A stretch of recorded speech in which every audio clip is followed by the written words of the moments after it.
Mayambu Amazing Bible Prophecy Ministry na taram noksari ngasi su akoina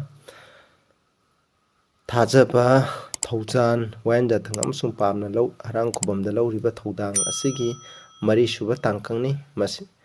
ngasi maru aina leinagadauba asina Wayen Yathangna lauriba Thoudang amasung maki mathausing asi karino haibadugi maramda aikoina inaminasi maru aina sida palliba Wayen Yathang hairagadi 10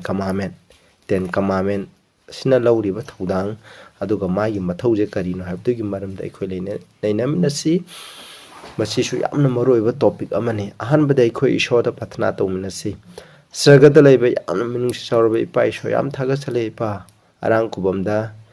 10 commandment nahana pikhiba 10 commandment asina lauriba Thoudang ase karino mahaki mathau ase karino habjigi maramda aikoi nenagadawri masida naki thawai sengmaduna fajna sangduna aina ngam khudmo naki thawai sengmana singbiu aduga tari bisinaw singdu asumbaje fajna khangba ngamba habdu ohenbiu paisho koisna ki Arankhubamgi damu thawang tobung manbiu Prabhu Jesu Christ gi mingda khurumjari amen masi Wayen Yathangi maram se khara sangkatabu maramna masi mathang dasu amuk naina jagani akoi yengse akoina mamangda kamaina akoibu justify tawai sumanbi akoibu kamaina sengdokpi aduga thajabana kari Thoudang lawi haibadugi maramda akoina mamangda samlamna kyamarum naina khare aduga akoi amuk yengsi 10 commandment adu Wayen Yathang ishorgi Wayen Yathang tara asigi maramda akoi kharaje ninasi kanagumba isinausna protection isinausna haibibulai madudi Wayen Yathang tara ase Prabhu Jesu Christna cross siba matamda pukre aduna masi akoina mathau tadre haina masi akoi yengsi tasena Wayen Yathang tara ase Prabhu Jesu Christna cross sibda pukrabra haibadugi maramda akoi mu text anitang paminasi Ephesians 2 gi taram nga masi ayambana quotawi adu akoi yengsi masi jengnaba adu haibadi Wayen Yathangda leiba Yathanggi patapsing adu mahaki haksangda manghan duna masamakta ani adu anauba mi ama semduna ingthaba semnanaba haibani hadi maki haksangda hadi ani makadi akoina Gentile ga akoina laimuthi lapa singa Jehudi singa ani gi marakta yengnaba ma leirameba hairiba khwadi yengnaba adudi maroina Jehudi singi Wayen Yathang chi circumcision tauba sakatpa sina singba maroina circumcision tawuje masineba masi Gentiles na koina Christian ori kayadi circumcise tawgadabna hena Jew singna haiba adu mayam yengnaba oirambado masi kadawba Jesu Christ na muthat kare habni masi kraida koi yengnaba habni masida maroina yengnaba habje 10 commandment je miyoba jati gi yengnaba nate isinausa aduga asaigi circumcision aibdu Gentile oiraba Christian sing adugi yengnabneba and Jehudi singi festival ngaktaba yaroi aina mamangda sai kare mogi Wayen Yathang haidi koina ceremonial laws adubneba thautobagi laws ado Prabhu Jesu Christ da thenduna takmo mayam ado Prabhu Jesu Christ na cross pangting bato loina thungkhre aduna maram oiduna masi Prabhu Jesu Christ na muthat khreba aduna Prabhu Jesu Christ na course siraba matungda sebok singna aikoina sa hatpa adu sa katpa mokoigi sin offering peace offering drink offering na singba amata tawbi tabak thengnade hoi marak circumcision tawbi Jehudi sing na mokoina ayetpa athingba pibdegi kharadi lai adubu kona thangde hairibase amata tawdreba koina huji circumcision tawbagi unkakpagi mathau tadreba maduneba masina maroina cross Prabhu Jesu Christ na sibta pukhe hairibase ceremonial laws adubuneba koina irapot ka mari leinaba aduguma niyom sing adubuneba hairibasing manungda unkakpasu yauriba tugi taramari dasu asumna hai aikoigi mayakta leiramba aikoigi yengnaramba khunna iba haibani khunna iba Wayen Yathang adu muthat phire aduga masi cross ajo pi thajinduna lokthok pi khre haibneba masigi maramda aikoina Colossians 2 gi 14 15 16 17 18 masi jo akoina matang saba matamda aina mamangda tinaina sakre masi jo matang saba matamda naina misi kanawa misna habse masina hairibse aikoi yengnaba oiramba haiju 10 commandment ni maduna 10 commandment jo cross ta pukre aduna khoi makata nang akpo darka leitrena haiba khunna iba haibni 10 commandment je khoi miyobigi khunna Moses na budi mana ishona nungpakta ishogi makhunna ibni adudagi mana sintokpadi yai Sintopani, Adubu, Mubigi Kuna Iraga Pivan at Teva Ten Commandment. Basigi Madam to Zokoina Makatarakota, Equina Ninazi, Equi Yena Boyman, Ten Commandment, Equi Yena Boyde. Had a me heart canoe have the Equi Yena Banate. Aduga, see the Heidi Balamuti Lat canoe. Aduna, Ahingba Ishobu Kuramu, Heidi Bar, Ishogi, me heart canoe mitumela, Naganu, Nupi Angang. Nupiangang the Pataba Miang Yanganu, at the Kalakanu, Mihogunu, Hideba, Mams and Basin Tibuang, Hidebse, Equi me begin my Manati, Equi Panaki the Mangangmani,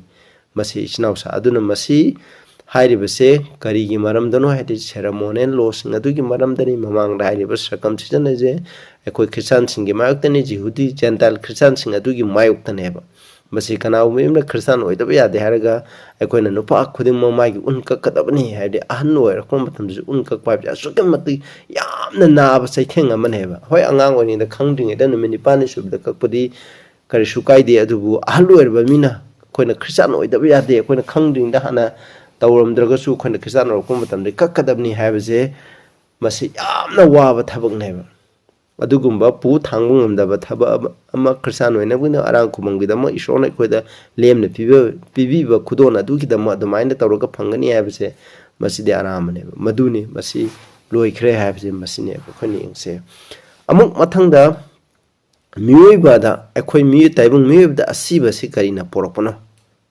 Ishona if Adam Semba Matam the meat table mu webse, Shishnu Haina Semam de, Equa Amaro in the Semam Bani, Amar Oram by Equoje Lombana, I have a Punsipiram by Equoje Karina Sibo, Porokpage have the Equoyang. Ezekiel 18:20 doesn't echo. The soul that sin is shall die.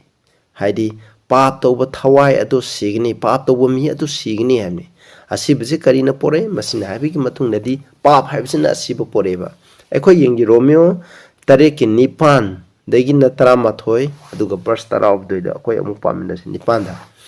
Adubu Yathangi Mapana Kudong Chaba, Adulotuna Pam, Nako the Karamba Makalpunama, Karamba Makalpunam Toholem. Masida Paliva, Wayen that Tanjaka no 10 commandment. She now said, I di Karamba have the Madam the Never. Madam the Wem Yatam Yaudrabati Pap the Shibni have never. Pap said later have ne. When that later did 10 commandment later gadi. Pop says Shibani have the pop like they have any.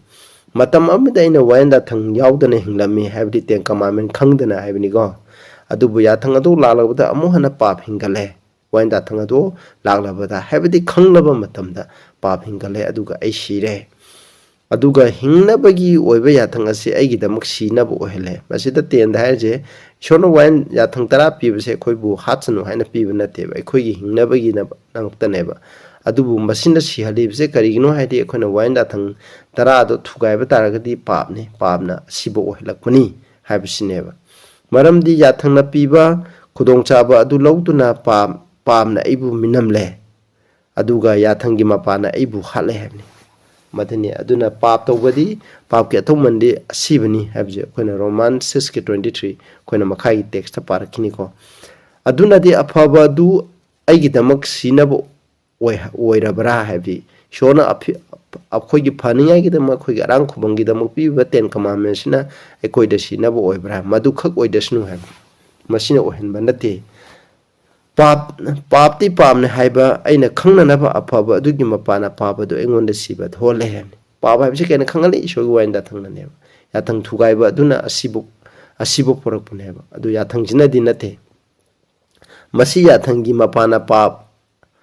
Aduna hena pap o hena bani hamni pap to hena khangan ngai da makta ne be sinawsa afaba leba am da sem leba ain singa se afaba mi ki dam loina phana bani adu ain thugai raga di madu kai dawe thugai ba mi to dan di pe ba aduna hairiba ain duna khoi bu si ba thole ain thugai ba tun si ba thole na wain da thangje natra leba am gi ain je phatte ha badi yaroi ba sinawsa khoi ain jawdun leba am gi sangbidan jawdun de khoina hingbang amoy Aduna Karina Siba Pore have a matamda Wayen that tongue to Gaiba, Pap to Wabsina Siba Porok Pani have in a pap. Massinico, I quite a Kangloid. Aduga Matang the Moon say, I quite Wayen that tongue so equivalent be he. Quena summon be vibes, a quena mamma tankre, quena Pravuji Sukist that Tazabagima Pana, Thoudang, Lemnasuman be having. Adubu, when that tongue so equivalent be Romeo Tugi, trying to within a trang I quit Paminasi. Trying to the Madam di Wayen that tongue Yathang yaudana pap tauba mi khuding Wayen Yathang yaudana mangani aduga Wayen Yathang adugi makhapona pap tauba mi khuding Wayen Yathangi mapana Wayen gani habni Wayen gani haisida aduna masida haidi khona Wayen Yathang yaudana Wayen Yathang yaudana pap tauba mising Wayen Yathang yaudana pap tauba habigi athadi kanagumba misingna Wayen Yathang ten commandment ase sukhang khangdana aikoi pap toi adubu haidba mi aduna Yathang ten commandment ama lei haina khangdana mana pap tawradi ko adu hairiba adumaina tawragadi adu sumangan gani hamni adugu Wayen Yathang ama lei haina khangna pap tawragadi madu sumangan gani hamne Wayen Yathang gi mapana Wayen gani maramdi Wayen Yathang adu tabatana mishing adu ishogi mangda sumbanate Wayen Yathang adu taba Wayen Yathang adu khangba adu khaktana sumbanate hamni taba mishing adu sumbanate adubu Wayen Yathang adu tawba mishing adu basuman bigini hamni shona habdi Wayen Yathang adu ten commandment du inba mishing basuman bigini hab aduna masina taibdi aikoibu suman biba aikoibu justify to webse thajabagi mapana thaujana susuman bi adugu Wayen Yathang akuna susuman bi haba aduna animakse chapminadaba yadeba thajabadugi mapana thaujana aikoina Wayen Yathang jing ahanbaneba aduga aikoi sumanbane habse aikoina kawba yadeba adubu khwai koibu sumanningai gi maramdi thajabajneba maramdi Wayen Yathang leitaba atopa jasingna Wayen Yathang adu yauribasing adu mohsana tawi makhoi asi Wayen Yathang leitrabasu makhoi masada Wayen Yathang lei aduga makhoi gi thamoi nungde isin kraba Wayen Yathang adugi thabuk adu uli makhoi gi asum marang khangbu pungning nasu sakipi makhoi gi wakhana karigumba matamda makhoi bu maran pi natraga makhoi bu ngakpi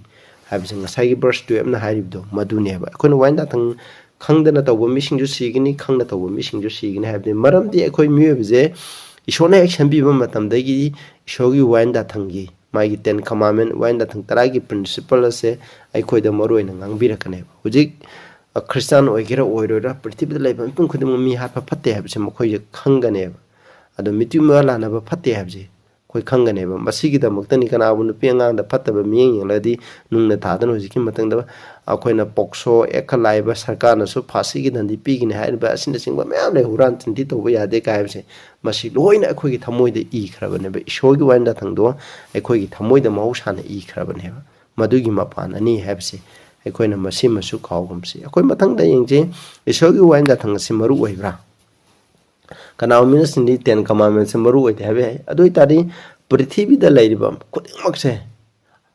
niyam ama yautana ain yautana prithvi da niyam yautana hingba karisu laiteba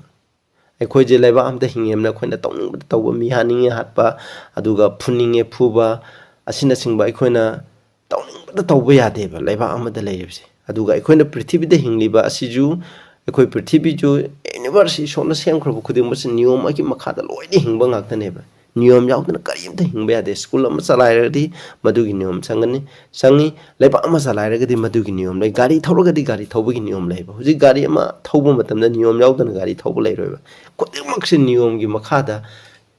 loina chalaibani university da niyom yautana chalaiba posak amata laite masi loina ma niyom agi matung naneba ado akhoi miyebusu akhoi miyebegi damak lamsat ki dama akhoi gi lamsat se kamaina hingani akhoi gi punsi lamsat saja wangang sanganje karamna hingani haibegi haina hingnabagi dama ishona akhoi da Yathang tara se pibaneba samlapna ishor haibasu magi ning tholeba amlei haiba ning tholeba adugi sangbidan do ten commandment neba aduna haiba ten commandment se yamna maru oi haibedi masi akhoina kawkum se akhoi yengsi aduna ishogi Wayen Yathang Taragi function magi mathause ani le haiba mathau ani je khoi khangjeba ahanbada masina haiba Wayen Yathang asina ikhoibu sisnu haina maran seba Wayen Yathang na ikhoibu kanbibang amde koina mamangda yam haikre aduga Wayen Yathang na ikhoi miyebse Wayen Yathang thugaibse ikhoibu sisnu haina mana maran seba masi magi maroiba mathauneba Romans ki 23 mayam loi khange pap ki Atonement di sibani habne pap haibdi kaino koina mamangda nei khre Wayen Yathang thugai ba habne Wayen Yathang thugai bi ki mathau di kaino asibane ba kana mimna ten commandment je thugai tardi ishorgi matung de ma sisnoina masigi wayan da thang asina maran siraneba masine ko ado Romans 4 gi 15 de joy maramdi wayan da thang mayona sawba tholi mayona sawba di ishorgi asawbu du ulleba yathang thugai ba mi da mayona sawba adu tadi kai mayona sawba di sibagi dandi pibu du neba adu bu wayan da thang lai tabada yathang thugai ba su leite wayan da thang Laitragadi Yathang Thugai Bisu Laite Hamne. Habidi, I coin a canal me and a kangdana pap the rogati pumpdana Agi Wakalda Heidi Agi conscience is on a happy kibudo, Madugi Matuina Ina, Kaikumam Sukan Kangdana Taure Hataragadi Madu Pabli. When that Hang Koi Karishutobum, the when that Hang Dimasi Thugai Midu, Sishnoina, Mana Maran Sibase, Masimagi, Anba Mathou Anishuba Mathou mu Romeo 3:20 daiko. I de when that thangna by the law is the knowledge of sin. When that thana equate pap kangal Pap se karino, ay papini, aina papi ama papi weriba aina pap to cray have se karina kangali, when that thanga tuna kangal Maso moro in a when that thanga equigi the muk saying yelamaneva. I quigi my the labor, quig action the labor, amotpodo, karina kangali. Equina Mingan Jangam, I give my the Amot Pamalere, Natraga I on the Kalitare, Natraga I mole habdo, Mingan Janga, Kangan labor. At the Mito Natian commandment, Yangaga, I give Punchi the labor, Papi, Magi Punchi the labor, Papa, Masi Kangan lay have never. Aduga Romeo 5:13-20 the Zoe. Madam di Wayen that thing later, thank Panda Pab later me, Adu Wayen thing later, Matam the Paps, Tanaram de. I departed thank Pandalay, Adubu, I went at the Wayen that thing later, Matam the Paps in Tanaram de. I did Equida, Muebida, as I went at to Kangan it, Equi Mue the Sukan Kanging it, the day, when that thing later, but Taragasu, Papa to Equida Sintana with the party and Lako, Adubu Ishona, I je pap in Hennedy Sintana de, having a papi equide, showing a minum Shawni, Kangdabada, Kangdaba Mido, Madudu Ishona copy having him. Masina Maru in Hanaze Aduga Sida Adubu when that thing when to guy Baduhe Kundago Adugo when to guy Badu Hanganabu when that thing like Adubu Pap Hangat Pom Adu the Thoudang train Hangale Having had you when that thing like Pumbatan the Kadoba a quigi as I offense idea a quigi Iran a quigi Pavido Uhale have never being in its Romans 7 Sabilomdo in Salase Adu Weragadi I coin a curry high sige. When that thing adu pabla, I did 10 commandments, say pabla him, Madu cook oid the snow, Madu oideva. A modern the wine that hang him upon Nathan a day in a pub, but a kanam loy debni. Madam di Naha Karam loy debni, Hina wine that thing, Hiram drabdi, Karamba carino in a kanam loy, Machina Moroi de Karamba, and thou shall not covet none a Karampro have the 10 commandment, Hiram dragadi, a quick Karamba carino, have the kanam I don't know why that thing I do pop have any palm that tem when that thing the palm that day must to guide palm ni have never. Then commandment and nung me had to have Haram Dragadi, me had Pacarino have when Kanam me 2 Miolana, Haram Dragadi, me 2 Miolana by Sicarino have when Kanam have any Limuti Kurunguno have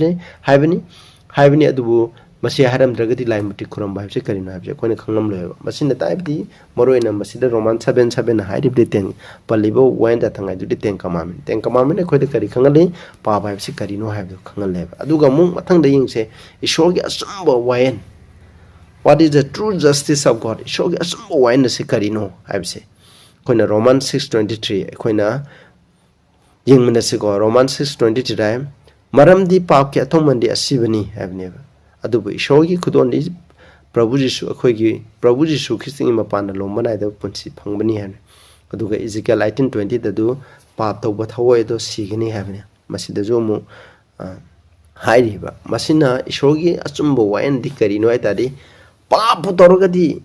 have the Wayen that tongue to Garabdi, Wayan to Gariba me ado, see son have his neighbor. See begin and the Peter Sukai at the Bashona.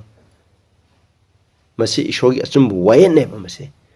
Masi a queen cow rhythm Nico. Ado Shodi Amazon Minushawi, Ado Mahati, Asumbo Wayenju, and Umpang to ever. Adugar Hebrew 9:22 the Haje. Wanda Tangi Matuna Potpunama in a sing do we have a adu eat abi out than a d yaudana pap kopiba leite I tabiba haibagi athadi shiba haibneba I taba haidi siba haibneba siba yaudana thi pap kopiba leite kaigidamak siba yaudana di I taba yaudana thi pap kopiba leite haiba matamda I da kai yawagi khona Leviticus 7 gi 7 lisalon 13 ki 11 da haise maramdi jiba singi hingbadi I da lai aduga nakhoi gi thawai gi damak lana pung mathakta priceit Taunaba aina masina khoida pikramne maramdi thawai gi damang priceit tawba asi ini hamne atonement it is the blood that make an atonement for the sin akhoi gi papu atonement tawba khoina priceit tawba akhoi gi pap copy raga khoibu sengdok pi base masi kari gi mapana no ina ne hamne maramdi I da akhoi gi punchi yaweba aduna maram oidana ishona asumbo wayne pap tawba mi do sisno hai tadi pap tawba mi adu gi I do ishona darkha leba adugi da muthaine manda pap torogadi khone yaw porani yawgi ido ka sanctuary manungda khido kainodi sanctuary manungda khone warem na bhi upulei adugi manungda ten kamamen yawri ten kamamen da thukai bigi dama ten kamamen na punsi darka le hamni punsi dugi mote ep baneba madu asmai tawdana samaneba adugi da maktani isnausa prabhu Jesu Christ na cross sirib se kaino I tabiri se karino ai koi kodna puda ba pap ki dandi to prabhu Jesu Christ na lobi daga mana tabi ki ba isna asai yathang thukai ba dugi tarkha laiba shogi asumba wayen yathang na yathang bu thuga daga di hairi ba mi dugi punsi du tarkha lai habdo adu prabhu Jesu Christ gi iduna ai koi kodma ki punsi dugi mamando bi khrabane snausa madugi dama ai khoina sidrasu prabhu Jesu Christ na sirabane aduna ishogi asumba wayen dadi kaidoba papu tauruga di ma sidaba sunya yaroeba adubu aikhoini yam afo paudi keno aikhoina si aikhoina prabhu da thajaraga di prabhu na aikoi gi dama mohota lepega sibi badu oiraneba aduga kariguma prabhu da thajadraga di khoina thajami pana prabhu bu kanbi mapuni loksandraga di khoina pap tawu matanda dandi do isana phangjaraneba prabhu bu loksalaga di khoina phangadaba dandi do prabhu na lawgramin aikoi phangaroeba maduni masi yamna moru ebse aduna paap ki sirap asidagi akhoi bu kanana kanbi haje akhoi ngasai Galatians 3 ki 13 da akhoi yengji ko Kristana akhoi gi damak sirap oibiduna wayan Yathang gi sirap tagi uphu akhoi bu handok pire masi iduna lai uthakta yanba mi adu sirap phanglabani hamni masini sida kanana kanbi ba kana wayan Yathang gi sirap haibdi wayan Yathang thugaiba mi do sisunu haina ishona maran sibdo adubune curse haje kana misna wayan Yathang gi sirap wayan Yathang in ba missing ado sira phangabni na kana mission habe no madu phangde thugai ba mine sira phangni ji adu mo hen thang thugai ba madu gi sira phangaba habedi madu gi condemn to that season haina maran sirabdu madu de gi kana na khoi bu kan bi prabhu Jesu Christ na kan bi ba masi ekhoina khawgumda prabhu na ekhoi bu kan bi rabane ba aduna ekhoina prabhu thajragadi dandi do ekhoina phangningai gi leite ekhoi aroi dom yengsi ko wain da thangi mai gi maram sat se karino nature se karino have se khoi yingchi Romans 7 gi 12 ka 14 ga hai maram aduna wayan da thang adu sengi hamni shogi ten commandment sengi aduga yathang adu sengi sumi amsung pa English study holy just and good just adi dharma sen ba havni ko good havni masina good adi afabo oi havni taramade maram di wayan da thang thawai gi oi bani have khone khangi adu aidi pap ki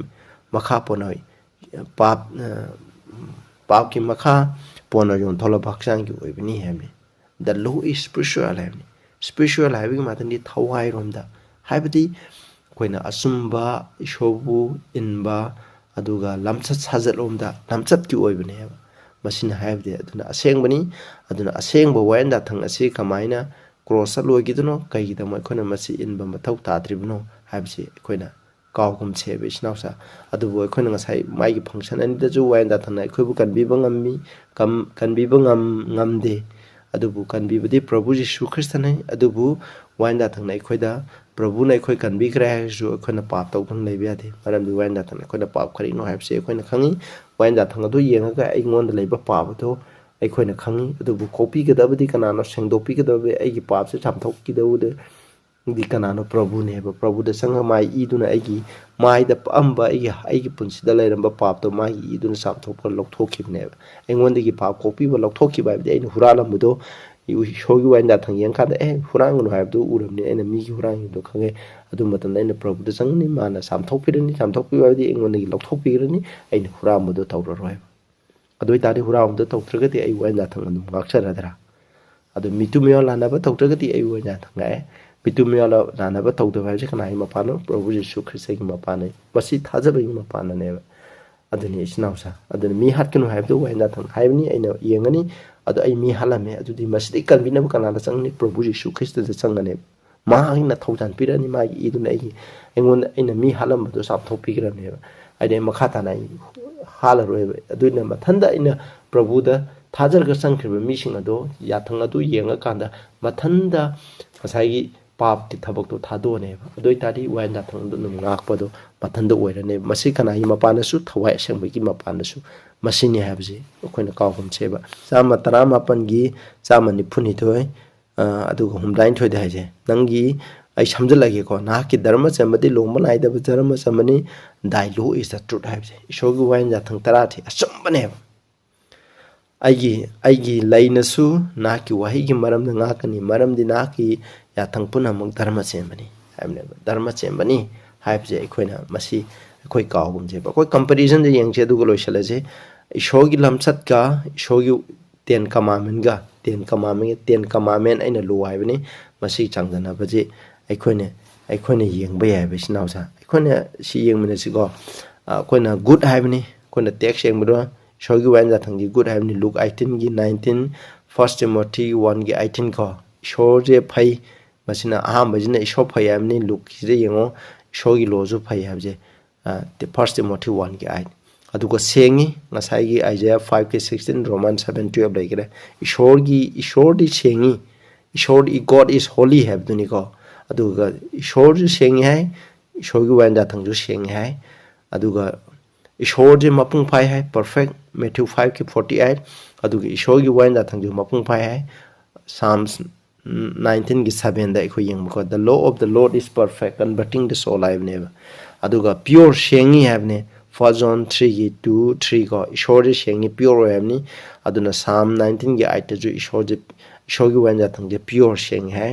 just ꯑꯩꯈꯣꯏꯅ ꯙꯔꯃ ꯆꯦꯟꯕꯅꯤ ꯍꯥꯏꯕꯁꯦ